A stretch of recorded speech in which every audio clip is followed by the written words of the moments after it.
आज का हमारा प्रॉब्लम है prove that Laplace transform of T to the power n is equal to n factorial upon s to the power n plus 1। So इसे भी हम वैसे ही प्रूव करेंगे जैसे हमने Laplace transform of t prove किया था।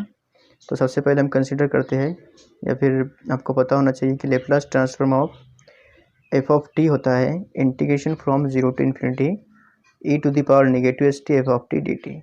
तो क्योंकि हमको Laplace transform of T to the power n prove करना है, सॉल्व करना है, तो हम एफ ऑफ टी की वैल्यू कंसीडर करेंगे t to the power n। तो suppose f of t is equal to t to the power n।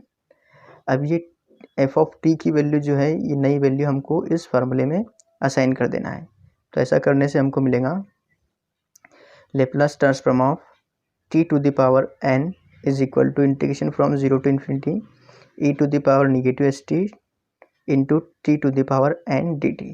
तो ये हमने एफ ऑफ टी की value t to the power n assign कर दी है। अब इतने पार्ट को हमको सॉल्व करना है। तो देखिए, सॉल्व करने के लिए सबसे पहले हम लिमिट पुट करेंगे, limit p tends to infinity integration from zero to p e to the power negative S t t to the power n d t. जैसे हमने पहले सॉल्व किया था बिल्कुल वैसे ही सॉल्व करना है। इसके बाद हम यूज़ करेंगे इंटीग्रेशन बाय पार्ट इस पार्ट को सॉल्व करने के लिए। तो यहाँ पर हम यूज़ करेंगे इंटीग्रेशन बाय पार्ट।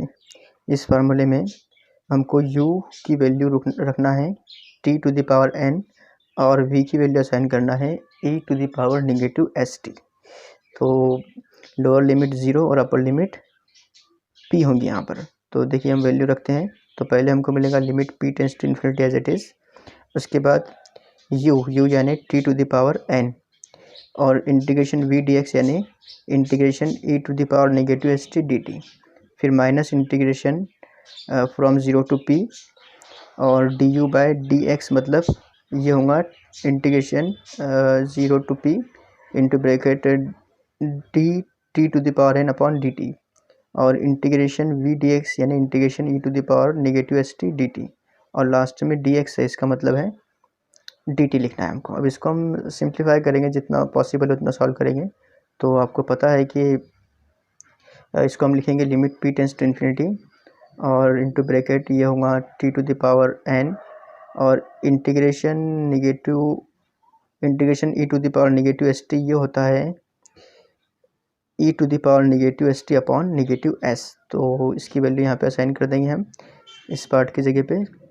उसके बाद ये देखिए वैल्यू हमने integration e to the power negative S t की यहाँ पे असाइन कर दी। उसके बाद lower limit 0 upper limit p, then minus integration 0 to p, then derivative of t to the power n। ये होता है, कितना होता है derivative of t to the power n? तो ये होता है n into t to the power n minus 1। तो t to the power n का डेरिवेटिव हमको यहाँ पे असाइन करना है, तो वो होगा n t to the power n minus 1।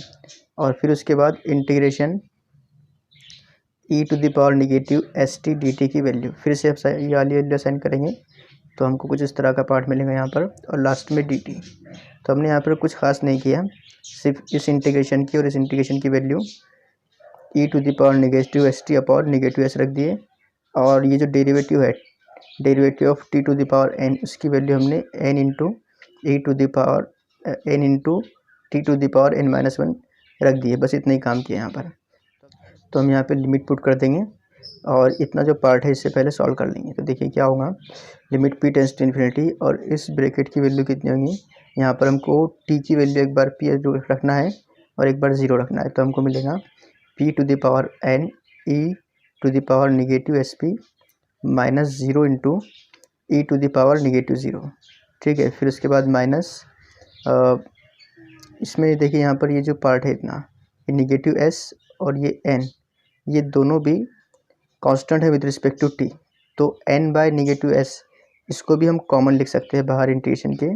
और ये जो लिमिट है इंटीग्रेशन की 0 टू p, तो जब हम वैल्यू असाइन करेंगे लिमिट की, तो ये बन जाएगा इंटीग्रेशन फ्रॉम 0 टू इन्फिनिटी।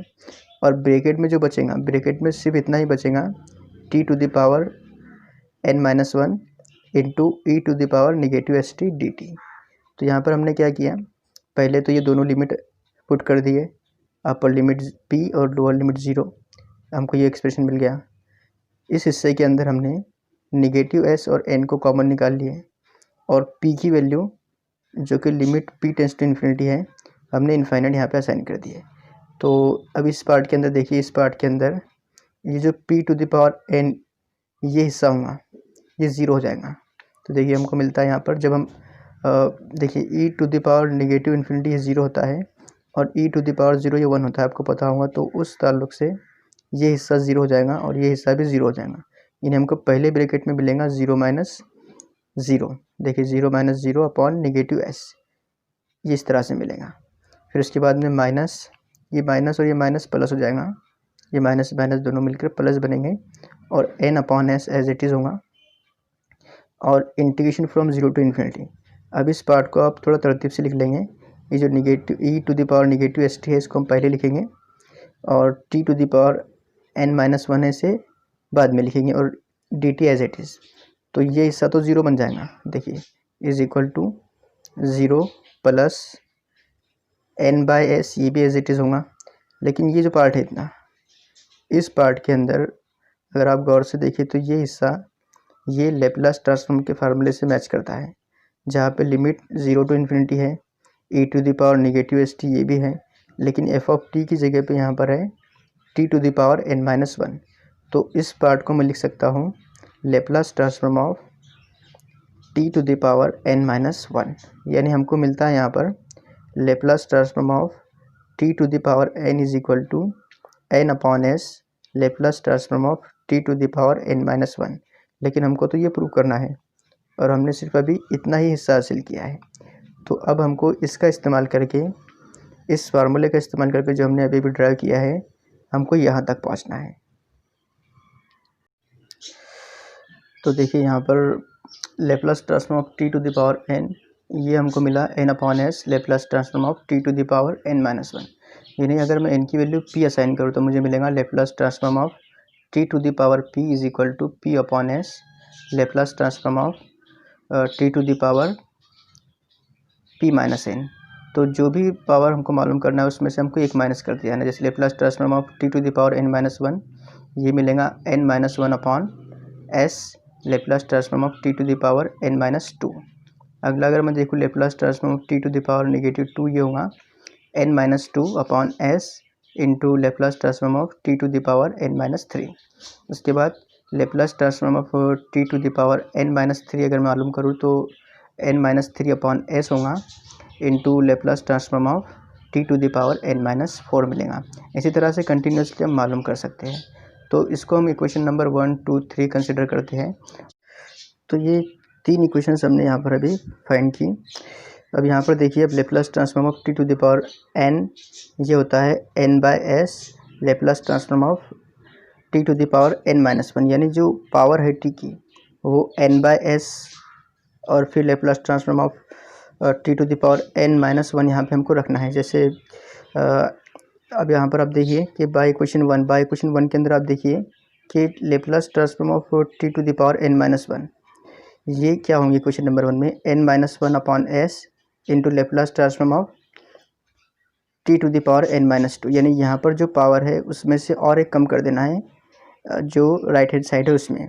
तो देखिए हमको क्या मिलेगा, जब हम Laplace transform of t to the power n मालूम करेंगे तो left hand side as it is होगा n बाय s, ये भी एज इट इज़ होगा। लेकिन इस पार्ट की value by question 1 Laplace transform of t to the power n minus 1 की वैल्यू होगी n minus 1 by s into Laplace transform of t to the power n minus 2। अब t to the power n minus 2 की value आप फिर से आप bye question number 3 मालूम कर सकते हैं। तो देखिए बाय क्वेश्चन नंबर 2 मालूम कर सकते हैं। बाय क्वेश्चन 2 ये हमको मिलेगा Laplace transform of t to the power n as it is होगा।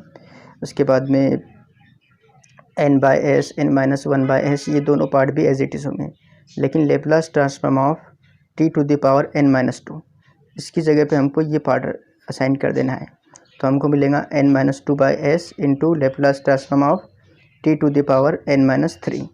ठीक है, अब उसके बाद Laplace transform of t to the power n minus 3 इसकी वैल्यू कितनी होगी, देखिए यहाँ पर by question number 3 Laplace transform of T to the power N ये होगा n by S, N minus one by S, N minus one by two. ये part as it is होगा इतना पार्ट। और यहाँ पे इसकी वैल्यू हमको चेंज करना है बाय यूजिंग इक्वेशन नंबर 3। तो by equation 3 Laplace transform of T to the power N minus 3 ये होगा n minus three by S, N minus three by S into Laplace transform of T to the power N minus 4 मिलेगा। ठीक है, इसके बाद में हम इसको कंटिन्यू कर सकते हैं जहाँ तक कि हमारी मर्ज़ी, लेकिन इसको हमको लास्ट तक यानी जहाँ पर जब तक कि हमको टी की पावर एन माइनस एन ना मिल जाए तब तक कि हमको ये कंटिन्यूसली सॉल्व करते जाना है। तो इस तरह सॉल्व करने से क्या होगा देखिए, ये तो हमने अभी मालूम किया कि Laplace transform of T to the power N ये होता है N by S into N minus one by S, N minus two by S, N minus three by S. और Laplace transform of T to the power N minus four, तो इसकी वैल्यू मैं लिख सकता हूँ N minus four by S into Laplace transform of, फिर एक कम कर दिया यहाँ पे पावर में एन माइनस फोर, फिर Laplace transform of n minus four की कीमत कितनी होगी, Laplace transform of T to the power N minus four five की वैल्यू होगी n minus five by S.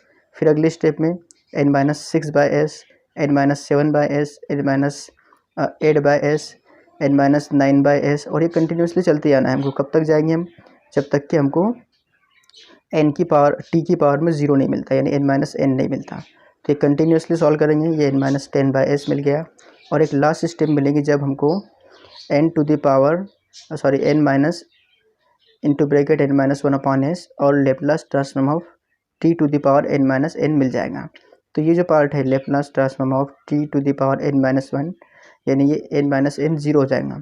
तो इसको हम लिख सकते हैं लेप्लास ट्रांसफॉर्म ऑफ, देखिए यहाँ पर क्या किया हमने, ये जो एन है ये एन और एन कैंसिल हो जाएगा और ये माइनस और ये माइनस मिलके प्लस बन जाएगा, यानी n minus into bracket N minus one, ये एक्चुअल में हमको वन मिलेगा। एन और एन कैंसिल होके सिर्फ अकेला वन बचता है वो भी प्लस में, तो ये होगा वन बाई एस। और ये जो पार्ट है Laplace transform of T to the power N minus n ये हो जाएगा लेप्लास ट्रांसफॉर्म ऑफ ज़ीरो। अब ये इस हिस्से को देखिए आप, ऊपर वाला हिस्सा जो है न्यूमरेटर वाला, इसमें ये सब मल्टीप्लिकेशन में है, n, n minus one, n minus two, n minus three, n minus four, ये कंटिन्यूसली कहाँ तक के मल्टीप्लिकेशन में है, वन तक के है। तो one two three four five अगर इसका हम मल्टीप्लिकेशन करते हैं असेंडिंग ऑर्डर में या डिसेंडिंग ऑर्डर में अप टू वन, तो हमको मिलता है एन फैक्टोरियल। तो Laplace transform of T to the power n, इसका जो न्यूमरेटर है वो हमको एन फैक्टोरियल मिलेगा। और जो डिन्यूमरेटर में है यहाँ पर आप देखिए ये एस है सब मल्टीप्लिकेशन में। तो कितने एस है ये देखिए, पहला एस वन के अपॉन में, दूसरा एस टू के अपॉन में, तीसरा एस थ्री के अपॉन में, पाँचवा एस फाइव के अपॉन में, और nth एस जो है वो n के अपॉन में, यानी टोटल नंबर ऑफ एस कितने हैं, n है। तो ये जो मल्टीप्लिकेशन है हमारा, ये मल्टीप्लिकेशन कितना होगा, ये मल्टीप्लिकेशन होगा s to the power n के इक्वल। और ये जो पार्ट है ये होगा Laplace transform of t to the power zero. और t to the power zero का मतलब होता है वन, तो मैं इसको लिख सकता हूँ n factorial upon s to the power n into Laplace transform of one. और लेप्लास ट्रांसफॉर्म ऑफ वन होता है वन अपॉन s के, तो इसको हम लिखेंगे n factorial upon s to the power n into one by S. और जब आप इसे कंप्लीट सॉल्व करेंगे तो n फैक्टोरियल इंटू वन होगा n फैक्टोरियल, और s to the power n into S ये होगा s to the power n plus one. और यही हमको प्रूव करना था, Laplace transform of t to the power n equal to n factorial upon s to the power n plus one. और यहाँ पर ये प्रॉब्लम हमारा कंप्लीट होता है। Thanks for watching.